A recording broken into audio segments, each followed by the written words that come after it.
How many of you grew up believing vulnerability is weakness? I certainly did. And I don't know about you, but vulnerability was not a common household word for me growing up. Nobody said, oh, show some vulnerability, or, oh, it's okay to be vulnerable with your feelings.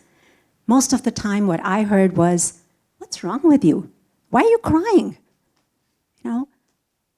Crying isn't going to solve your problem. Pull yourself together and toughen up and figure out a way to solve your problem. So I grew up with very, very strong cultural messages that vulnerability was weakness. So I trained myself to wake up every morning, armor up, put on a brave face, and go out and do life. And I wasn't going to let anyone see how I was feeling or what I was thinking. And if I got hurt, my thought process was, I'm not going to let anyone see it.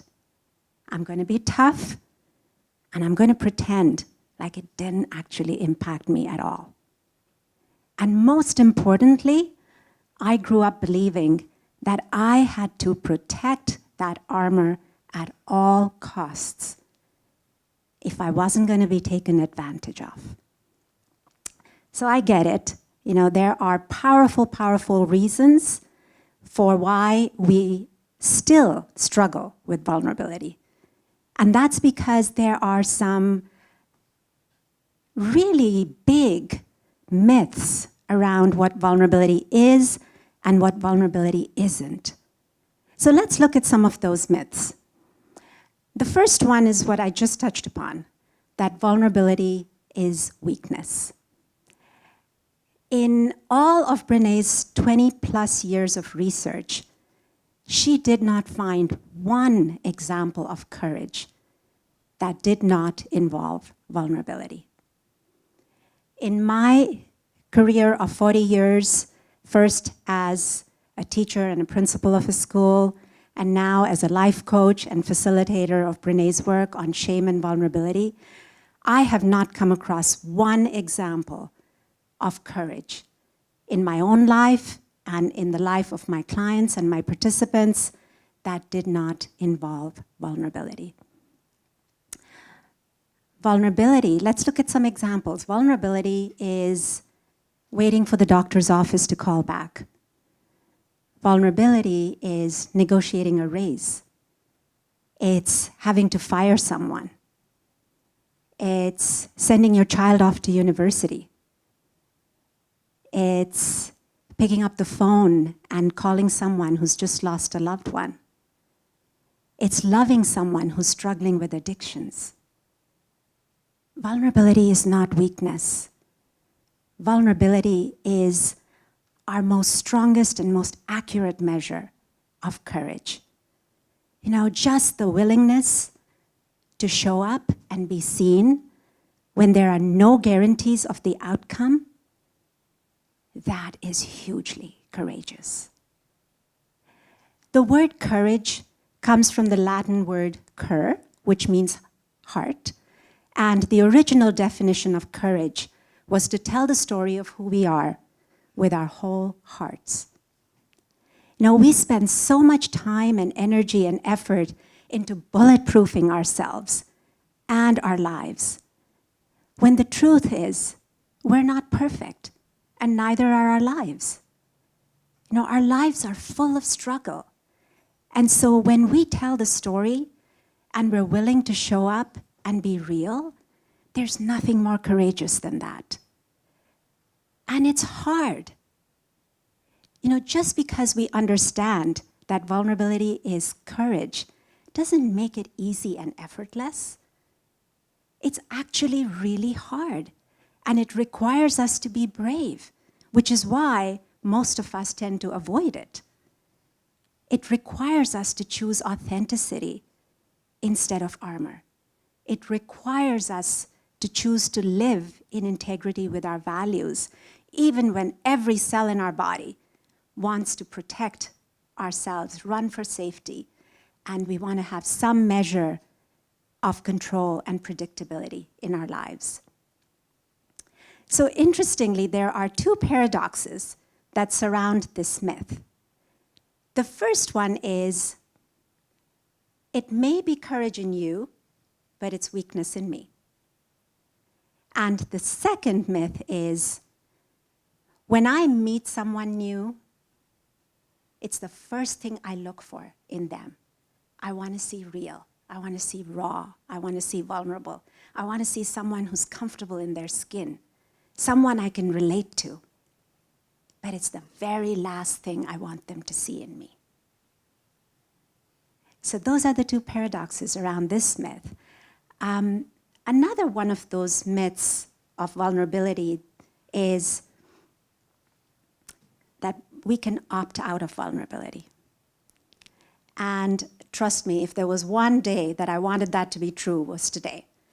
Because, as I was reflecting on this evening, earlier today, and I was thinking, wow, I was actually having a good chuckle over it. I was thinking, isn't this funny that I'm actually feeling vulnerable about giving a talk on vulnerability? But what also came up for me was, just because I teach this subject, just because I understand it, just because I facilitate discussions around this topic, does not mean that I get a hall pass out of it. I can't opt out of it, right? There's a very simple definition that Brené has crafted about vulnerability. And she says, vulnerability is risk, uncertainty, and emotional exposure. To be human is to be vulnerable. To be in relationship is to be vulnerable every minute of every day. To be a parent, to be a leader. We can't avoid risk, uncertainty, and emotional exposure. It's who we are. It's how we're built. It's how we create connection with one another. Most of us hate uncertainty. Would you agree? Yeah. We want to know exactly what's going to happen, when, and how. We want to control everything. But when we do that, we actually create way more struggle and suffering and resistance in our lives. And what we also create is something called extremism. Extremism, there's a simple equation for it. Faith minus vulnerability equals extremism. So faith is the vulnerability that flows between the shores of uncertainty. And by that definition, spirituality is inherently vulnerable, right?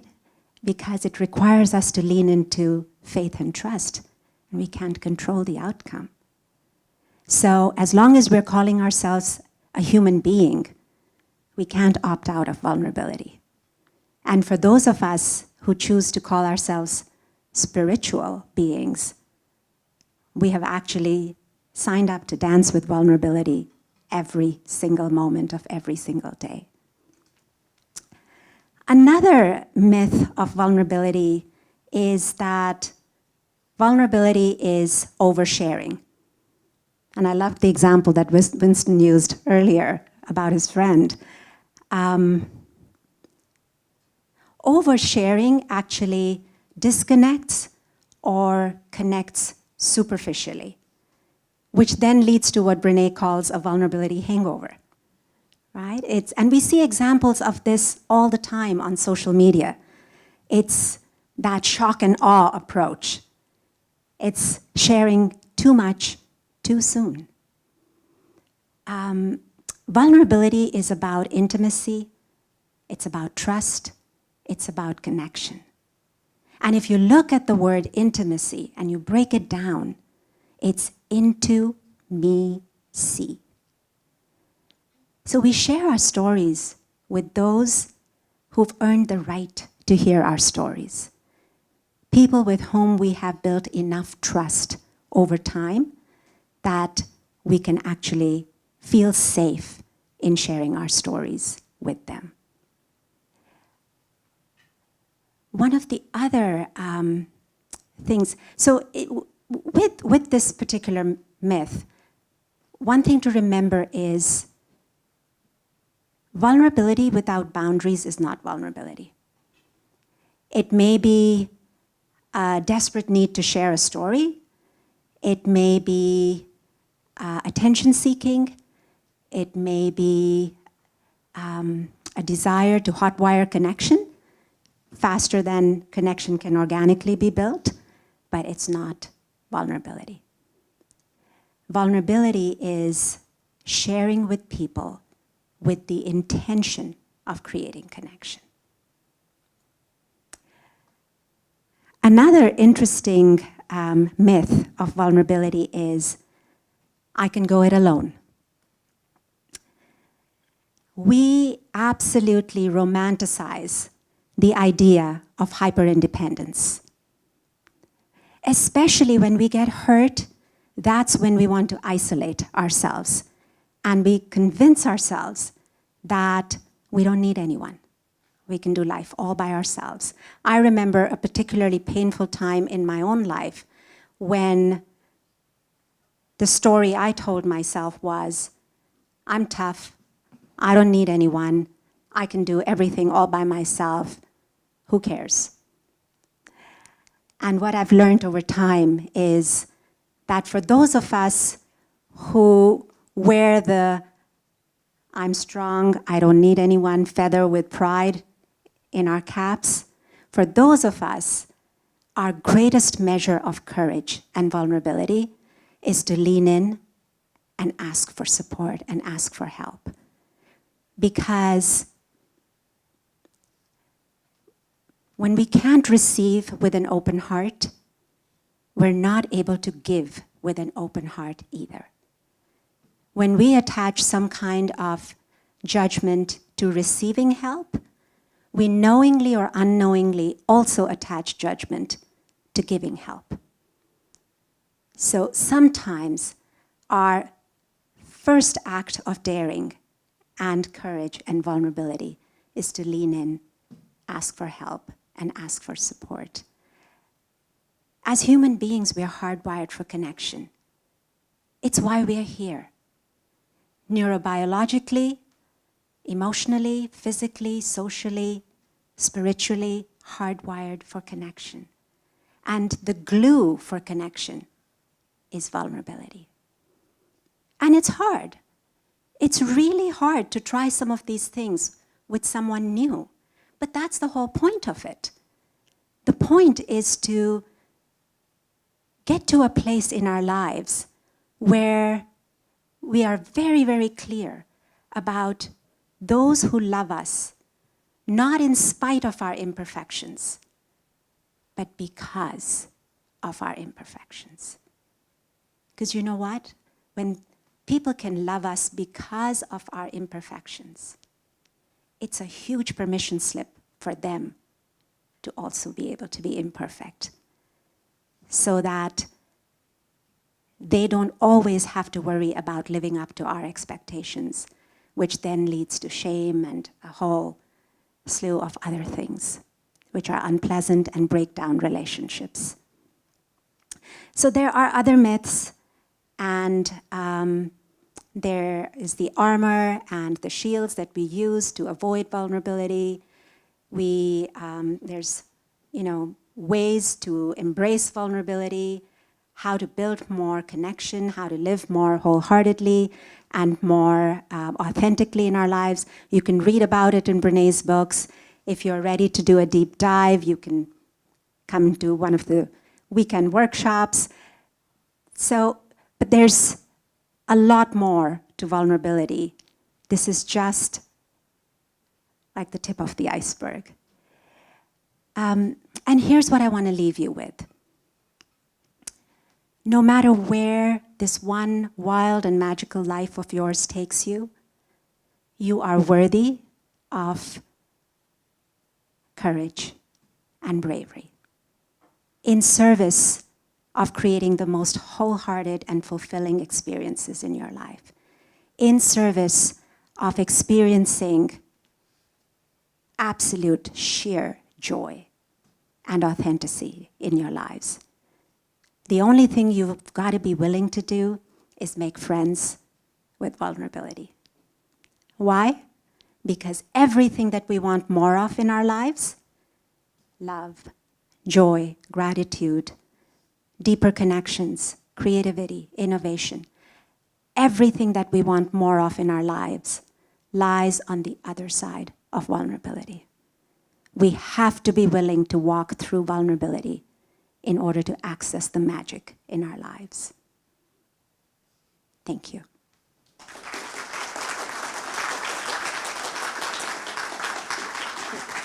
Thank you.